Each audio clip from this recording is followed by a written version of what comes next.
Good evening and welcome to another episode of the Eve Prosper Market Show. I am your host, Lockefox, and I'm here with all of the market news that you need going into the weekend so you can go make mad money. Trademark, please, Jim Cramer, do not sue me. But let's start where we always do, the part that I know all of you YouTube scrubbers just love, the part where I explain what's going on behind the scenes on the show. So number one, if you haven't got the news yet, the show does have a drop dead date. We are shooting for episode 100 to be our final show. That doesn't mean that we will all go quietly into that night. It just means that I cannot keep up the show any longer. Now, I love all of you guys who have tuned in, everybody who has tuned in live, and everyone who has helped contribute, whether from bad post to code, have really made this show possible. And I got to thank all of you, but all good things come to an end. There will be more news on our way out, so don't turn that dial. Do keep subscribed. There will be more stuff coming down the pipe after when we come back in the autumn. Maybe not Eve-centric, but if you like the graphs and you like the data science stuff, you should stick around. Number two, if you aren't following the blog, you totally should at eveprosper.com. We just released our beta for our new endpoint, our profit endpoint. This is a REST service that predicts the future. It's super skookum and is right now powering predictions at both Eve Mogul and atom4eve.eu. If you are a dev and you want to get your hands on this, you should call me because it requires an API key. Just because it's so CPU intensive, we got to put a little bit of a gate on it. But I'm more than happy to share the data with interested parties. There'll be more news about that coming up. We're trying to finalize some things. One thing I'm trying to avoid, though, at the moment is it is just not well suited for Google Docs work at the moment. So sorry, spreadsheet warriors. Blame Flask. We're working on a solution for that. There's a couple of pieces coming together, and hopefully in the next 4 to 6 weeks, we might actually have a release that is stable enough for you Google Docs warriors. Next, if you want to follow the show, all you got to remember is Eve Prosper. That'll get you to Twitch, Twitter, YouTube, and our blog. We broadcast live on the internet at 0300 Fridays. That's Thursday night US on both Twitch and YouTube. And you can tune in live. If you can't catch us live, don't worry. We do stream straight to YouTube, and it is available as soon as the show stops. So you can get all of that great stuff, everything you need to know, all of the wonderful graph pornography. Next order of business is that, yes, we do have a Patreon. It is staying open until the final episode. What does your patronage buy? Your patronage helps keep our servers online into perpetuity. We are working very hard to get all of the pieces together so that, like the new endpoint we just launched is ready to go to Cloudflare if all things fail out. We're right now hosted in on a private server at Random Boy's home, who has been so gracious to give us the space. But we are working on distributed solutions so that nothing gets lost. We're working on archives so that you guys can get access to some of our bulk data, and all of that is helped by our patrons. If you get value from the show, if you appreciate what we've done, do chip in a buck. It goes an incredibly long way. You guys would not even believe just how far the Patreon money goes. But if you can't support us, if you won't support us, that's totally fine. Do get subscribed, though. We do like seeing numbers going up and to the right. And though this Prosper show is coming to an end, there will be more coming up, hopefully in the fall. We're looking to get into more of an IRL, real market bend. If you enjoy our data science and our graph pornography, you should stay subscribed because there will be stuff. We're going to go through a whole rebranding and maybe I'll just pull my head out of my ass and realize that Eve is the greatest thing ever after a summer of failure. So we'll see what happens. We'll see what happens overall. But do get subscribed, do follow us. And if you want to get in touch with me, if you want to talk about the market, the very best way to do so is through our Discord. Links are down below in the doobly-doo. With that, I think that's been enough show spam. Thank you everybody who tuned in live. We have a great turnout tonight. And we should get right on with the show. So first, you remember that profit endpoint I was talking to you about? So right now we are looking at charts from Adam for Eve of Mexilon, darling of the show. And this is on the top is the general, Adam for Eve does a great breakdown of all of the sort of stats you'd want for any individual item. I really love the way that they profile every item. I'm especially a fan of the buy and sell depth chart down at the bottom. But thanks to our endpoint, we are providing them future, oops, I need my fancy smancy laser pointer. We're providing them future predictions about the price of Mexilon in the future. The other thing that Ethan over at Adam for Eve went ahead and did is he is storing the predictions he gets and is checking our work. And as you can see, the behavior is surprisingly good. Like, okay, so if you've done linear, we're not quite out of the range where a linear predictor may have been just as good. But the fact that we've been staying on the line like 80% of the time and staying in the bounds 95% of the time, like, holy crap, color me impressed.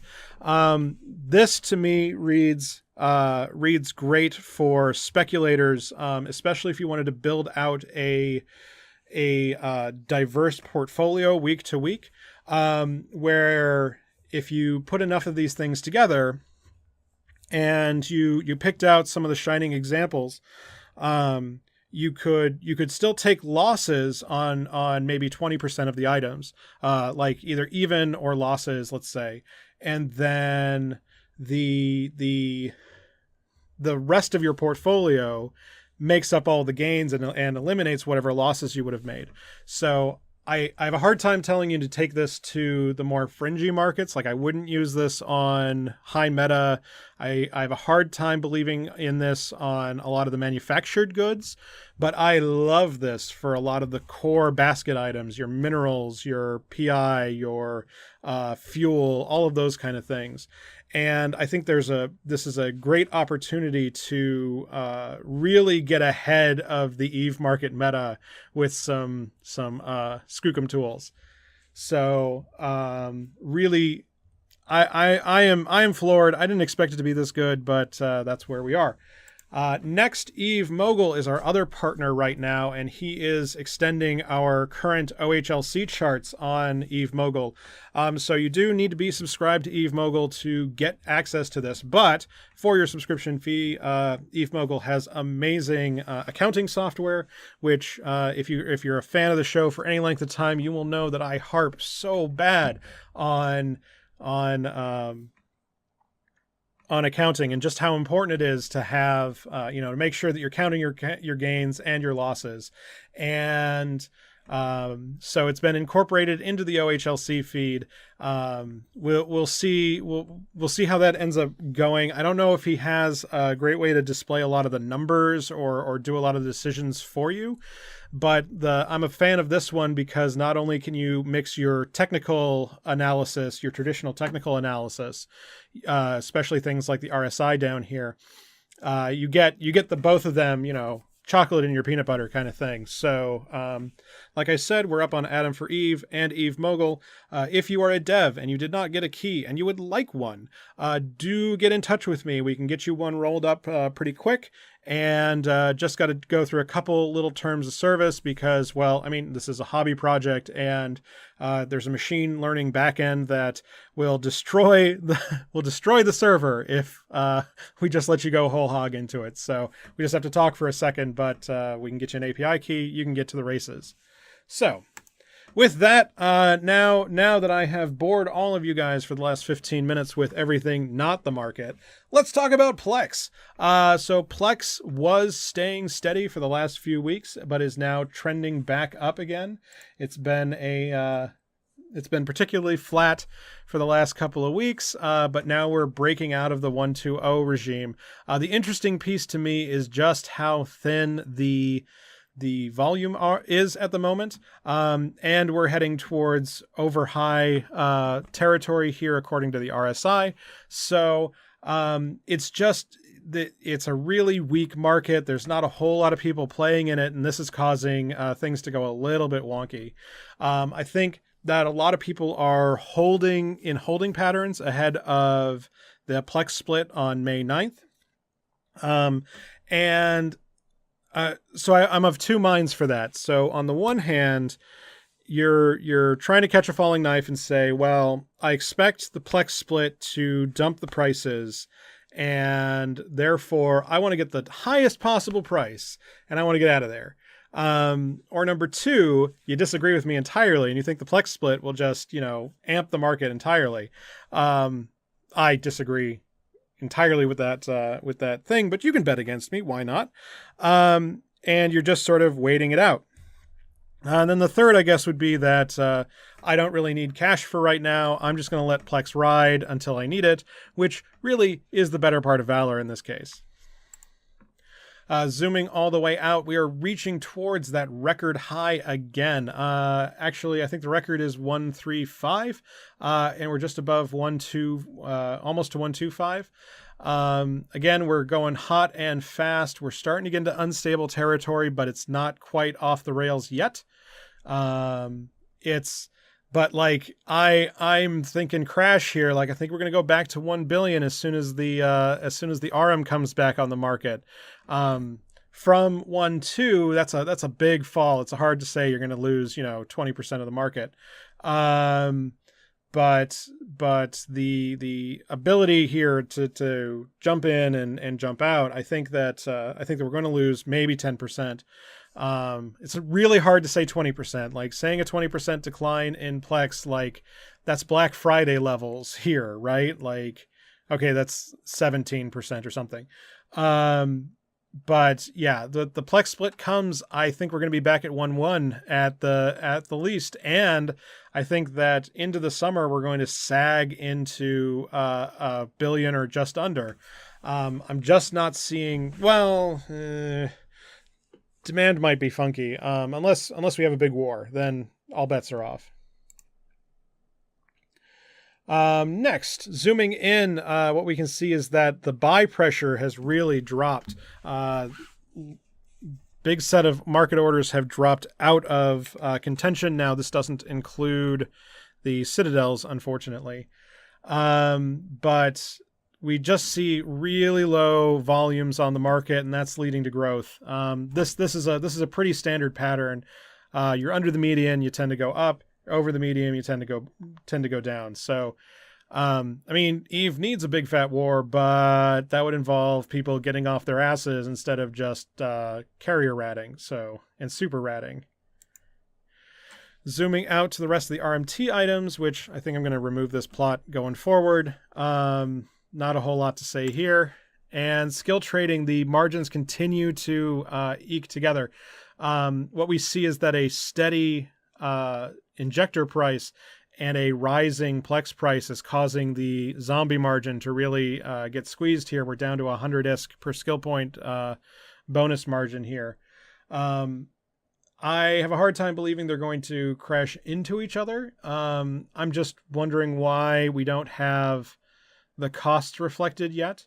Zooming back in, we can see the volumes are a little on the thin side, like just on the other side of median, in my opinion, means that we should be just above 700 million if everything was going perfect.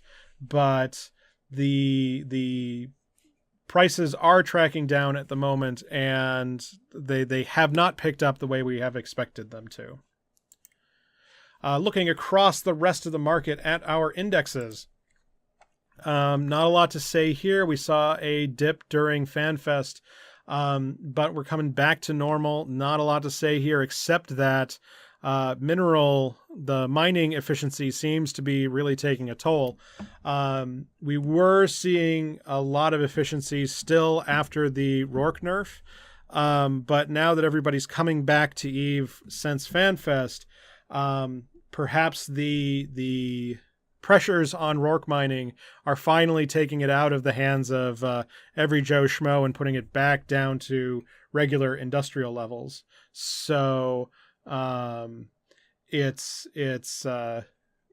getting to be interesting. Now, the thing I love to see is that we've been on a downswing in ships, but are finally starting to recover, which is great news in my opinion.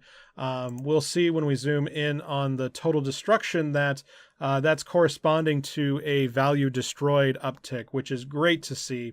This last 3 or 4 weeks has been rather disappointing in my opinion. Ahead of FanFest, there was just a lot of lull, and the value destroyed is going up. Now, part of this could be the mining drones getting added to the kill mails is definitely a part of this, but like we're talking about hundreds of billions of ISK getting destroyed to move this line up, and well, I don't expect 100 billion ISK per day of mining drones to be destroyed. Like a couple billion, absolutely. 5 to 10, maybe 5 billion a day, but I wouldn't expect to see more than 5 or 8 billion ISK worth of mining drones to be destroyed on any given day. But it's good to see. I would like to see more super capital losses, which do not show up on this list, but we seem to be derping capitals at a reasonable rate if reports are to be believed. Moving on to minerals, we go look at all of the stuff that makes all of this stuff. We start in titanium. Titanium is trending up. We were saying for the last few weeks that expected it to stay steady at 4.5. I know this looks like an upward trend, but we're talking about this bar is from 4.0 to 4.5, so it's not a lot of change. Zooming in on the market, we've seen the supplies start to subside just a little bit. I would go ahead and change my prediction for a 5.0. It's tempting here to buy a sub 4.5 buy order and sell for a 5, but this is a particular, I don't like speculating in titanium. It's an expensive market, and the margins are razor thin. So you really need a ton of money and a ton of patience to really make some money in this market. The volumes are subsiding slightly and are looking to trend a little bit lower if all of the other trend lines we're seeing are to be believed.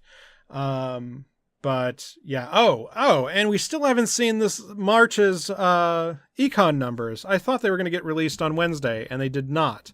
So I got to go yell at Quant. Can't believe I forgot about that. CCP Quant, call me.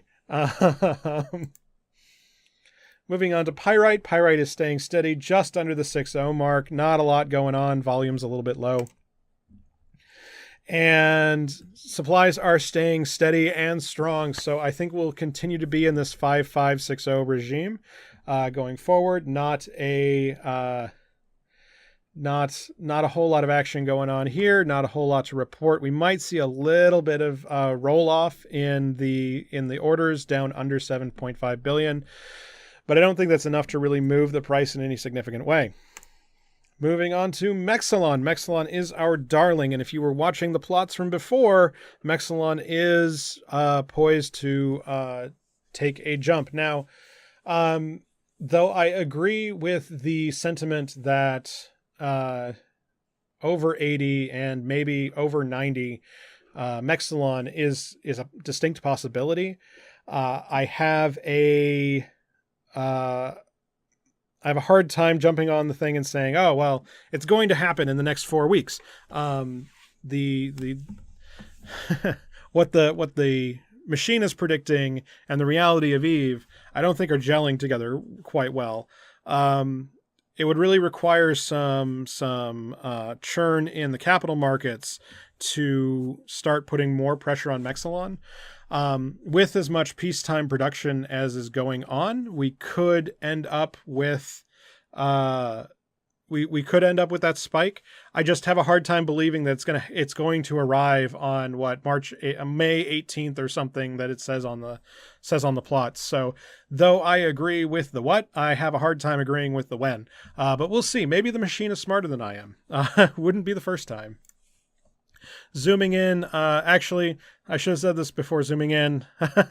Volumes are getting pretty tight, so we are in a spot where it could pop. So here I go, and I talk for 2 minutes saying one thing and then come back into the next graph, say the opposite thing. Like I said, I've been telling you guys to buy sub 75 for a few weeks now, and like this weekend is your last chance to get in on that train. I'd be shooting for an 85. The graph the graph is predicting 100. I have a hard time really saying 100, but we're getting towards divide by zero territory here. So the price here could get unstable fast. So if you're watching right now and you were just thinking to yourself, oh, I wonder if I should buy something and actually do what Lockefox says, like pause the show. We'll be back when you're done. You can catch up on YouTube two times speed. And go buy Mexelon because this is a great opportunity. Next, Isogen, the one that I have no love for and continue to shit on week after week, continues in its 50 to 55 regime. Not a lot to say here. Again, volume's pretty lean. Supplies just keep cranking up. And this says to me that there is a lot of high-sec mining going on right now. A lot of this has to do with the Ombre rebalance that was, 9 months ago. Changing that ISK per hour meant that there's a lot more isogen in the system, and it just keeps going up and up and up and up, and we just don't have the stuff to consume it and get it out of the system. So I think prices are on their way down. Like, if you could short it, this would be a great chance to short, but life. Next, Noxium. Now, I could have sworn last week, and I'm going to have to go through the tapes again to double check, that Noxium was in a spot where I was like, if you wanted to gamble, this isn't a bad gamble. And oh my God, it's actually paying off. We were at 3.6 and now we're at 400. Again, that divide by zero phenomenon I kept telling you guys about. The supplies got so thin that the price spiked, supplies rushed in. We're tracking back down pretty hard. And actually, this would be a great chance if you believe in lightning striking twice, to go put in a buy order at the 350 line, maybe even a little bit lower. Again, live here on the show. Your mileage may vary. That we could be back over 400 this weekend. Now, the way that the volume is going, I could see it going both ways. It's a little hard to predict from where we're sitting right here. And we could go way up in supply and just drown it out, and you'd eat it and you'd be back at 350 and go, Lockefox lost me all that money. Or we dip back down again, and we get another pop over the 420 mark every day. And I think this is actually halfway decent place to speculate in, especially if you can get in this 350 or under line. There's a lot of space to jump on this market and make a quick buck over the weekend, over the next 4 to 5 days, and be out of it before next weekend. Next, another perennial darling that I love to shit on is Zydrene. And Zydrene is holding steady like a rock at 1K. And I think that this is an interesting to see that volumes are getting a little manipulated. I believe that we should really be at this 250 million mark for supplies. And I think that somebody's just trying to make sure that it stays high enough so that they don't lose their shirt. This really reads to me like somebody just sort of holding up the market on their own shoulders. And there is like 50 million units missing from the market, so I don't know if it's truly like a pro bag bear grade market troll, but this is a I think that about half of this is not real at the moment, and the price I think is still going to fall. So if you're holding it up, I'm really sorry. You're going to have a bad time. Next, Megasite was tracking down to 1200, but suddenly popped up over 1300.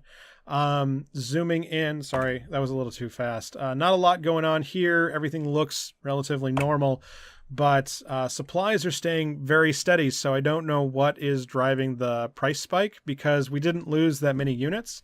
So I think that aiming for 1.2 coming in is going to be the trend going forward. I would not, if you bought in and you have a decent margin to sell at 1.3, I'd get out at 1.3. But there is, I think that down is another trend here. Next, Morphite, another darling of the show. I need to stop using that line because I've said it like 5 times. That has been weak, super weak, and I was complaining about it last week. And then when I went on Manny Bothan's, I did mention that if you put on your economic tinfoil and you think about the new drilling platforms, what I believe is going to happen is that we're going to effectively double the amount of moon goo that gets out to the market.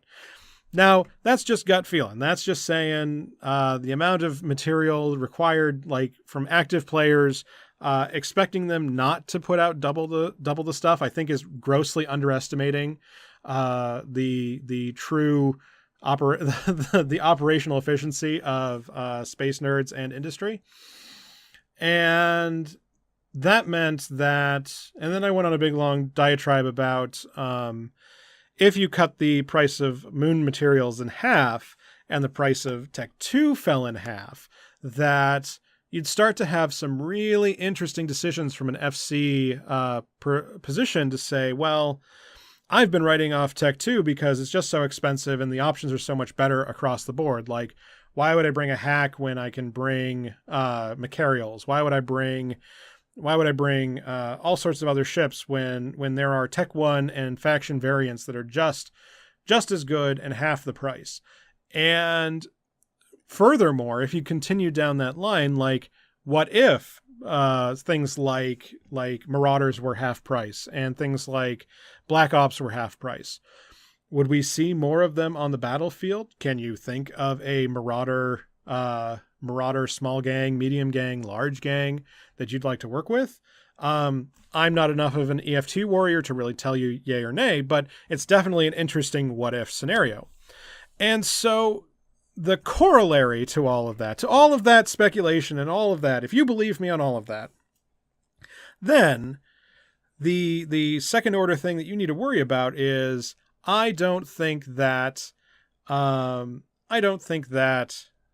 the supply of Morphite will rise, which means if twice as many Tech 2 get produced and the Morphite supply stays the same or only increases maybe 10 or 15%,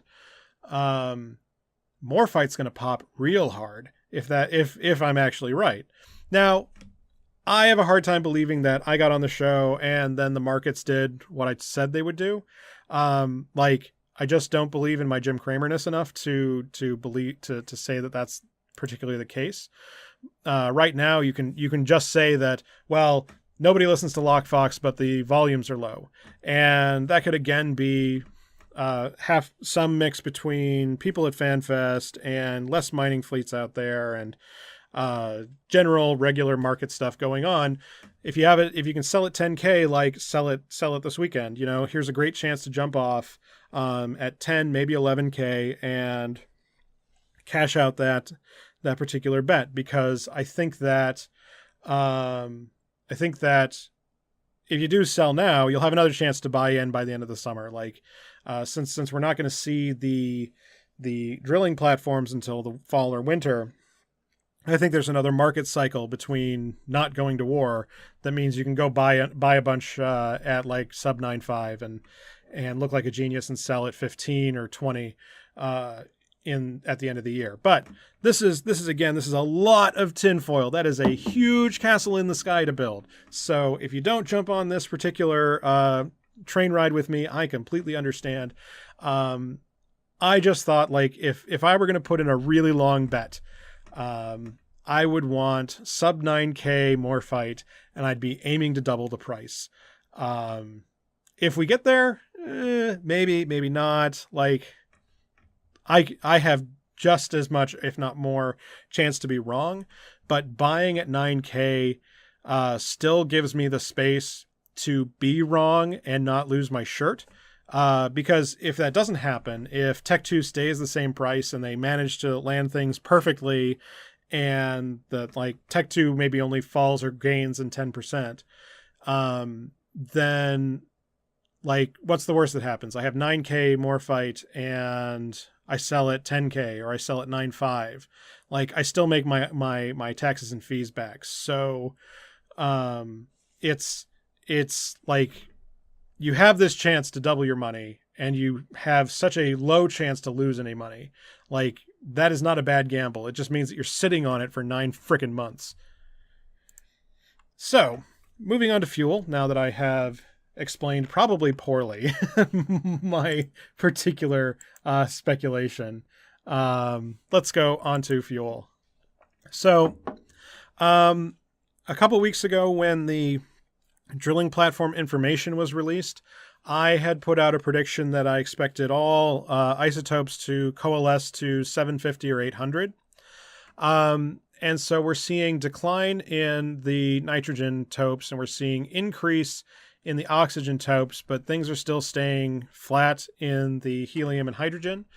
I had said this because they mentioned in the dev blog that with moon mining pauses going away, they're going to supplement the isotope consumption by putting it into the new reactions, which is great, whatever. The problem was that I expected, when I made that prediction, I expected moon mining to come out in June, and it's probably going to come out in November. So I think there's a lot of time for this to play out. There's still a lot of time for traditional moon miners to, moon mine and do all their goodness. So I find it interesting that Galente continues to be strong in this regime. So if you jumped on this bandwagon and made money, then good. But I don't think that your last chance to jump in on the hype train isn't going to come until like Eve Vegas. So I wouldn't worry too much.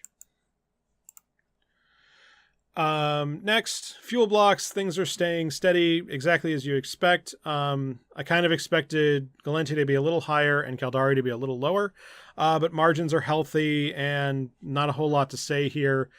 Things are looking pretty decent. Strontium, this is our canary in the coal mine for nullsec warfare. There was a lot of hair pulling this last week. I want to say it was Brave or Test was having a big fight. Geez. See, this is why I just can't keep up with the null metas anymore. There was a little bit of fighting, and there was a little bit of constriction thanks to, FanFest. But we're going to be back to our regular prices. Not a lot going on here on the volume, so I'm not seeing anybody gearing up for a big Sov war. Heavy water, interesting to see a huge buyout, which if you're watching this live is another good chance to jump in, try to aim for a 350 sell with a 250 buy. There's a big hole in the market at the moment. I don't know who decided to buy out 100 million units of this stuff, but good on you. And so let's go ahead and move on to outliers. Starting where we always do with advanced materials, not a lot going on. Some of the carbonides are being interesting, but those are inherently unstable and tend to run into some walls. The otherwise, everything is looking really steady. There was a little bit of play on the high end of moon mats, but not enough to really bring up the charts. Like the metamaterials again is looking a little thing, doing a little bit of dancing, and The stuff in the middle, your hypersynaptic fibers and I want to say nanotransistors, are showing upward trajectories, but like there's just not a lot of action here that I can really hang a good prediction on. Zooming out to PI4s, again, eating crow on the when do we see the new moon mining. I was saying, stock up, get out in 6 weeks, but seeing as it's not coming for a while, I wouldn't really worry about it. I think that if you've got stocks, I might unspin them and move them to something else. When you get your off ramp might take a few weeks. I can't really tell you when, but like I would unspin some amount of my positions in these if I was holding, and just move into something that has a little bit better volatility and provides a little more action for my money. Next, interesting this week, bombers got bought out, a big spike in manticores, but not the rest of the other flavors of bomber. So this says to me that somebody's just doing either somebody's just a huge manicore fan, or some other big solo buyout. This doesn't read to me like big stock up, unfortunately. Maybe it's Kaldari. Maybe it's the Kaldari faction warfare guys stocking up on their level 4 farming ships. Next, large auxiliary nanopump 2s have taken quite a slide and look like they're going to continue to fall. Not exactly sure why or how, just that it was interesting. Usually, like, the volumes in the market are pretty lean. We're talking 20 units a week, 20 units a day. So it may not be a whole lot to say about it, but it is tracking down pretty hard. You could grab on for auto overcorrection, but I don't know if you'll really make your money out of that one. Next, moving on to prediction review, where we figure out if I know what the hell I'm talking about or if I'm just full of shit. Logistics cruisers we've been watching really closely the last few weeks. We saw a big buyout of basilisks right ahead of FanFest. Probably some big operation that I don't have the details on, unfortunately. Oneros, though, taking a big jump up. I didn't think that... I thought the Oneros was out of favor, but perhaps people need kitey armor doctrines now? Like, what's the deal with that? Usually our big guys are the Scimitar if you wanted to do kites, and Guardians if you wanted to do bricks, maybe with Basilisk to taste. The Oneros use is really great in small gangs, but like it's a really fringe meta. So I don't know why it's spiking so hard. Next, the Fenrir flagged last week, taking a big dive despite the trends in minerals, and has recovered some of its price. It might still have a little bit of room to grow, but without having access to the bill of materials right here, right now, it's hard to tell you exactly where we're going. If it's going up any higher, it's going to be 1 or 2 percentage points. So if you were jumped in, now's a good chance to jump out. And then last, but certainly not least, our violence report, where we look at how many Ishtars and Macarials and rattlesnakes died this week, because this graph doesn't change week to week, and it's really starting to bum me out. We get to see the big Macarial whelps, and we keep seeing the same mix week over week. We still see the Ishtar, the Gila, the Macarial, the rattlesnake. Rorqual, though, making a comeback this week. Interesting to see those dying, especially since they're supposed to have a panic button. What kind of nerd loses their Rork, right? Interesting to at least watch that. Next, active systems. Not a lot to say except for VTAC 3. Big hot system last week. Otherwise, everything is looking relatively normal across the board. Big losses in JITA last weekend, though.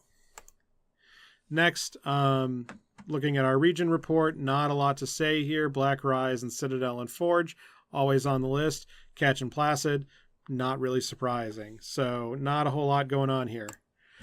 With that, I'm going to go ahead and wrap up the show. I am your host, Lockefox. This has been the Eve Prosper Show. If you enjoy what we do get subscribed. Do share with your friends. Tune in live if you guys want to join the show. If you can't tune in live, we do stream straight to YouTube, so you guys can go check out the show as soon as it's done.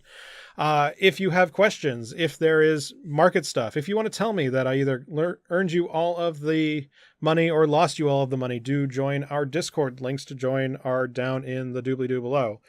Last and certainly not least is that we do have a Patreon. The Patreon does keep this show on the air ad-free and helps us developing. I know that, again, we are running into retirement, but the money does go towards keeping the services running in perpetuity so you guys can continue to use and count on the tools here at Prosper. This has been a labor of love, and I do want to keep it going as long as humanly possible, and the patrons are helping us keep that secure into the future. With that, I'm going to go ahead and end the show. I want to thank everybody who tuned in live. I have been your host, Lockefox. This has been the Eve Prosper Show, and I will see you all next week.